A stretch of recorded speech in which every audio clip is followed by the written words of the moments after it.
सभापति महोदय, आपने तो इस बिल पे बोलने का मौका दिया, इसके लिए धन्यवाद। वक्त ऐसे भी ना दीजिए कि भीख लगे, बाकी जैसा आपको ठीक लगे।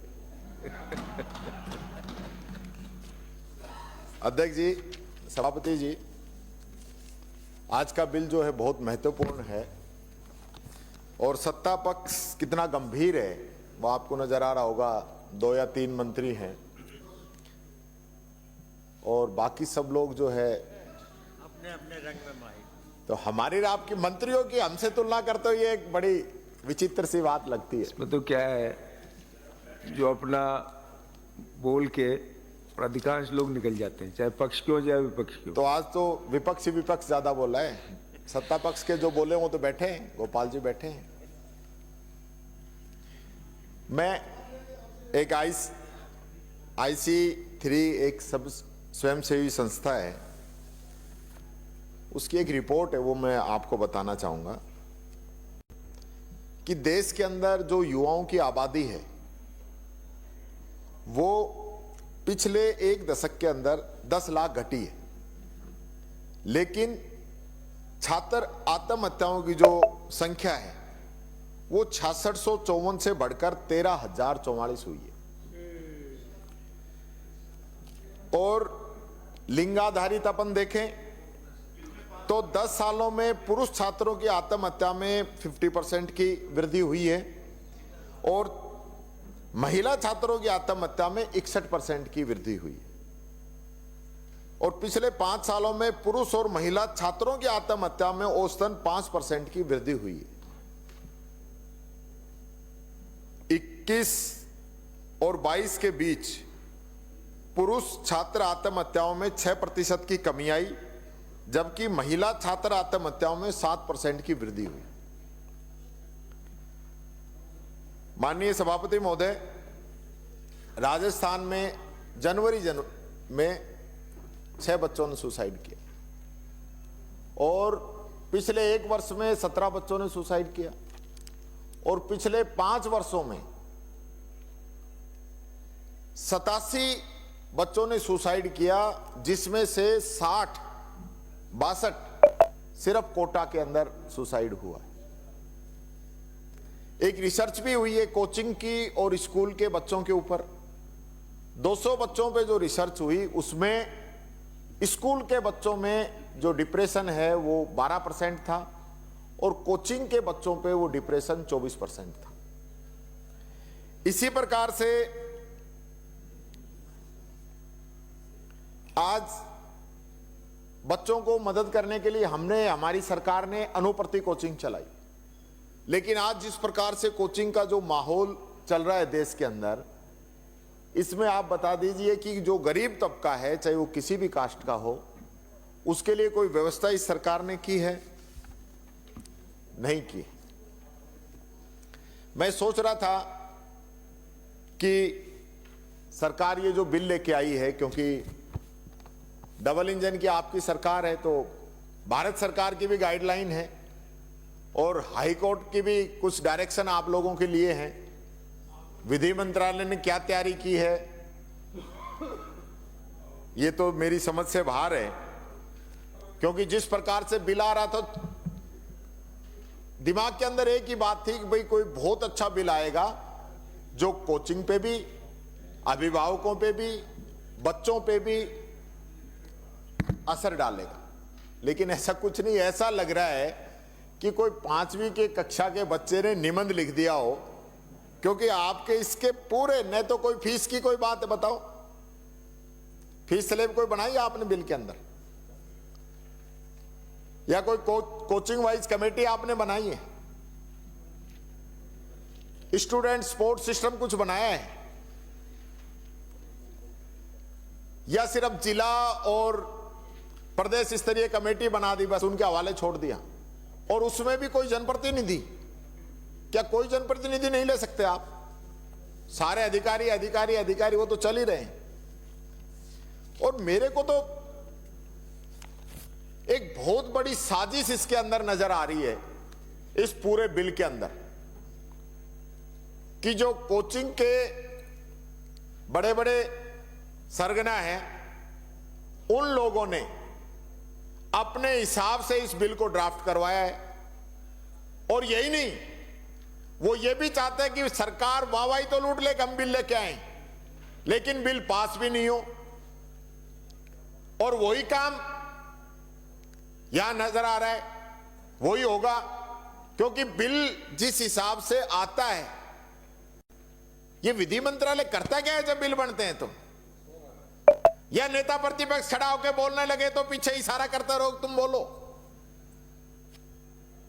संसदीय मंत्री से तो ये उम्मीद नहीं है।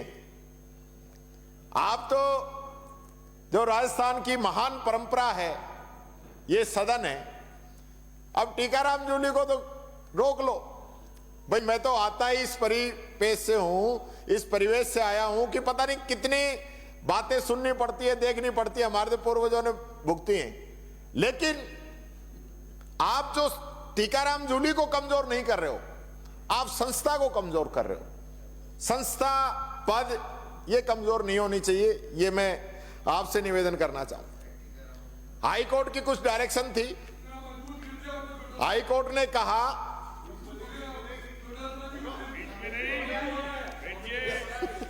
कमजोर करने में पहले हाई कोर्ट ने कहा कि एक क्लासरूम में कितने बच्चे होंगे, आपने तो बताया नहीं कि इसका क्लासरूम भी बनेगा और उसमें कितने बच्चे आएंगे, आपने नहीं बताया। उन्होंने बच्चों के जो तनावपूर्ण जो स्थिति रहती है, उसके लिए उन्होंने उल्लेख किया है कि एक क्लास के अंदर 40 से ज्यादा बच्चे नहीं पढ़े। लेकिन आपने बिल के अंदर कोई प्रावधान नहीं किया, माननीय मंत्री महोदय। हाई कोर्ट ने कहा कि विद्यार्थी और शिक्षक का जो अनुपात है वो भी 1 और 25 का रखा जाए।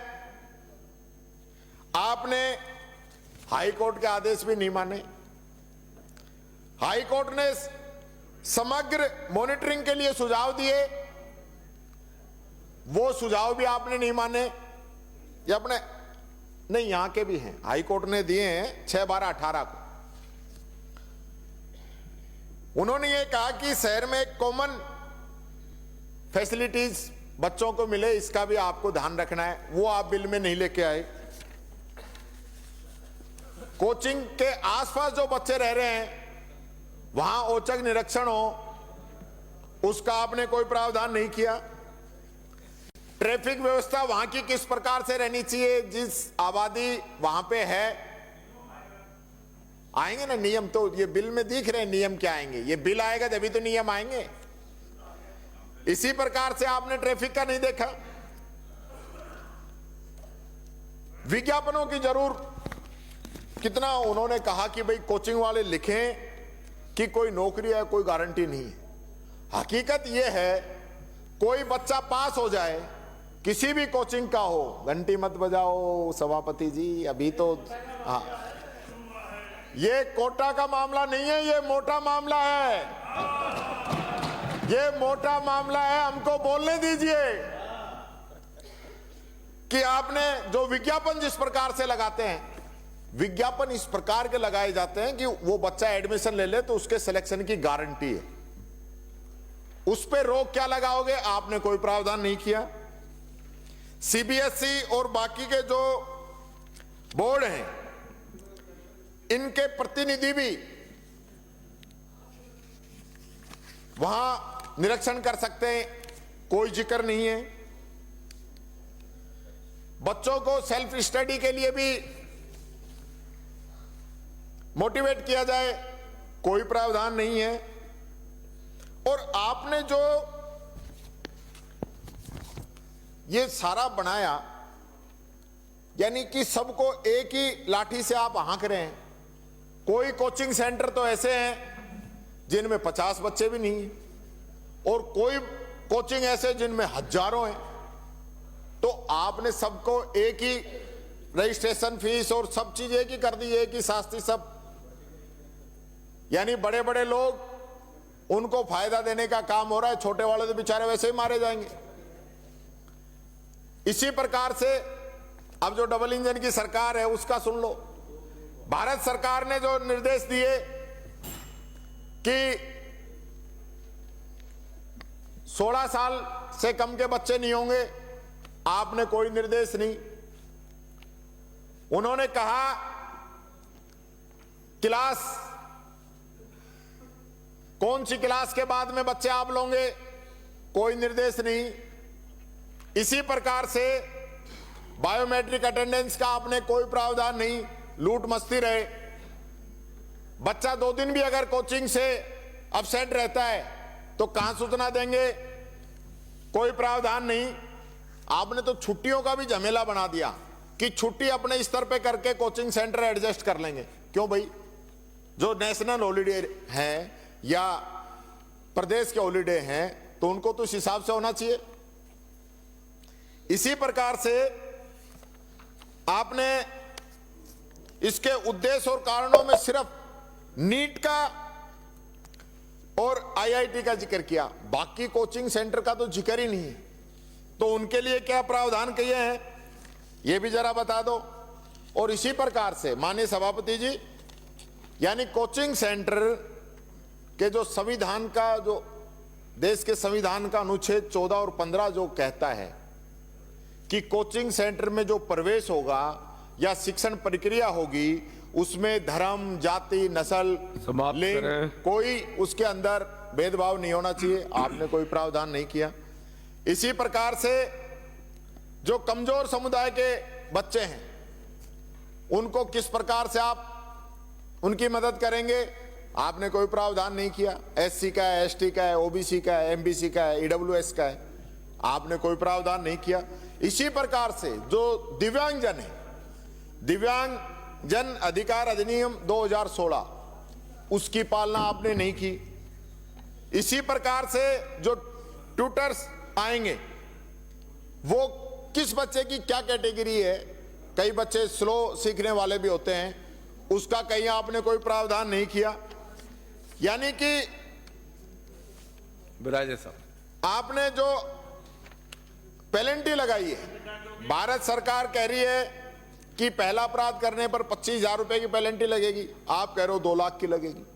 वो कह रहे दूसरा अपराध करने पर 1 लाख की पेनल्टी लगेगी, आप कह रहे हो 5 लाख की पेनल्टी लगेगी। माननीय सभापति जी, ऐसी जल्दी क्या है? तो मैं तो सब्जेक्ट से बाहर ही नहीं जा रहा, पर बहुत गंभीर विषय है।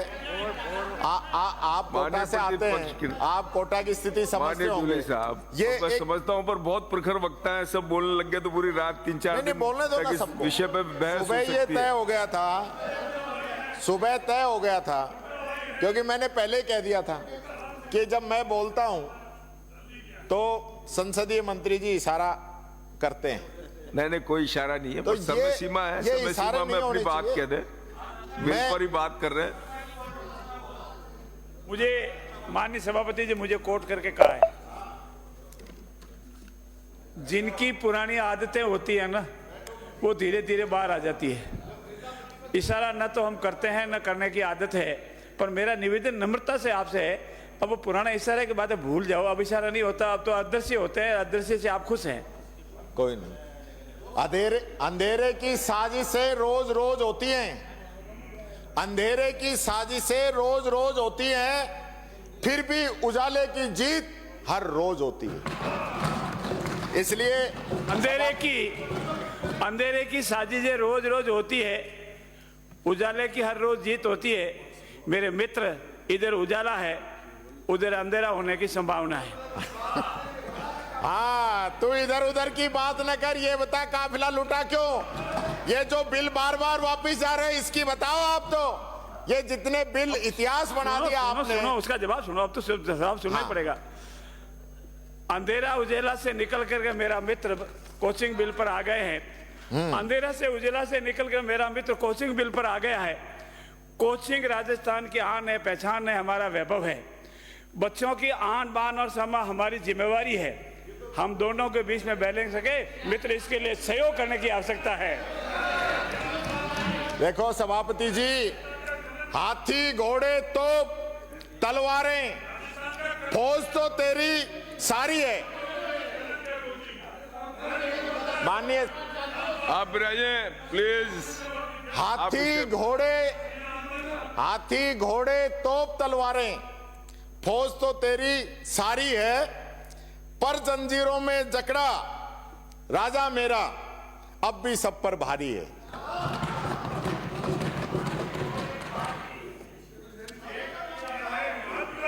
हाथी घोड़े पाल की जय कन्हैया लाल की मित्र कोचिंग सेंटर पर कलंक बताने के लिए एक शब्द बोल के बताओ। ऐसा है, अब आप सिर्फ चिंता मत करो, समझने वाले समझ गए, जो ना समझे वो अनाड़ी है। माननीय सभापति जी, मैं फिर ये अनुरोध करना चाहूंगा, विषय हमारा क्योंकि मेरे विषय को जिस कोचिंग प्रकार से सत्ता पक्ष इतने सीरियस विषय को मजाक की ओर ले जाना चाह रहा है, ये बहुत गंभीर विषय है। ये कोचिंग का बिल इस प्रकार से आना चाहिए कि हमारे बच्चे सुसाइड नहीं करें। ये कोचिंग बिल इस चीज का होना चाहिए कि अभिभावक लुटे नहीं। अभी मेरे को बताया गया पता नहीं कितने हजार करोड़ की व्यवस्था है। अरे साहब, ये कितने हजार करोड़ इन गरीबों की जेब से निकाले जा रहे हैं। सभापति जी, इनको लुटने से बचाइए। किसान, मजदूर, गरीब अपने बच्चे को आगे बढ़ाने के लिए अपनी जीवन की पूरी कमाई उनके लिए लगाता है, और जब उसको पता चलता है कि उस कोचिंग सेंटर ने उसको ठगने का काम किया है, लूटने का काम किया है, तो या तो वो बच्चा टूट जाता है या फिर उनके अभिभावक टूट जाते हैं, वो परिवार टूट जाता है। इसलिए आज हम जब यहां बैठ के चर्चा कर रहे हैं, हमें सिर्फ कोचिंग सेंटर की ध्यान नहीं रखने की जरूरत है, हमें ध्यान रखना है उन बच्चों का, हमें ध्यान रखना है उन अभिभावकों का, हमें ध्यान रखना है वो कॉलोनी जिसके अंदर लोग रहे उन सब का। एक समग्र रूप से हमें चर्चा करके इस बिल को पास करना चाहिए। इसलिए मैं कहना चाहूंगा, ये बिल जो मिली भगत करके लाया गया है, इस बिल को वापस परवर समिति को भेजा जाए, ये मैं आपसे अनुरोध करता हूं। धन्यवाद।